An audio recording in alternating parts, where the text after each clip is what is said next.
Welcome back to the channel and welcome back to another quick pick prediction video. In this video, I'll be predicting the bantamweight bout between Colby Thicknesse versus Vince Morales. And how do I feel about this one right here is I'll go low confidence Colby Thicknesse to beat Vince Morales. And yeah, Vince Morales is like a tough guy. He's solid all around. Like he's decent. You could definitely see the experience. You could definitely see the skills everywhere. But the thing is, he's just not particularly outstanding anywhere. He does got some decent attempts, submission ability. But I think the main ability he's lacking is the ability to win in the UFC consistently. And I think Thicknesse is, I think he's gonna be the favorite. I believe he's the favorite. But he also getting disrespected by a lot of sharps and people that watch like, oh, Vince Morales is the dog of the week. They already saying that a week in advance. He could come through and win, but Thicknesse, like he fought a power puncher. He got hit with some good shots. A good physical specimen power puncher. And that's a tough matchup for some people. Like fighting like a mini Ngannou, that's a tough matchup.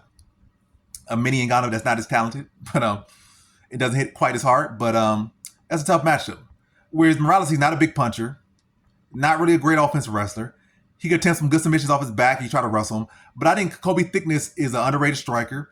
He has a really extensive grappling game as well. He's fighting in his backyard. I think he's going to want to have a good account for himself. And I can see this is another fight where it's just a close decision. And it's just on Vince Morales is once again on the wrong side of a close decision.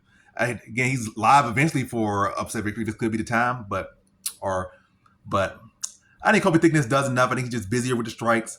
Mixing the grappling. It's definitely going to be some good scrambles, some good submission attempts. But Colby Thicknesse is solid on the ground, and it's not like he's dealing with some big heavy hitting specimen. He's fighting a veteran, an older veteran at that, and I think Thicknesse will be the mix-up well. Keep the striking pretty close.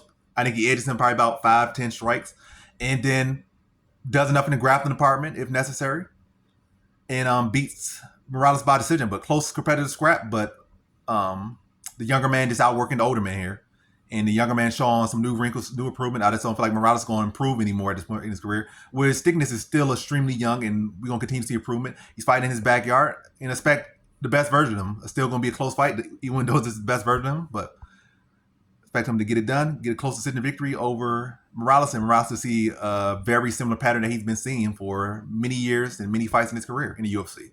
So in this one, I got Colby Thicknesse via decision.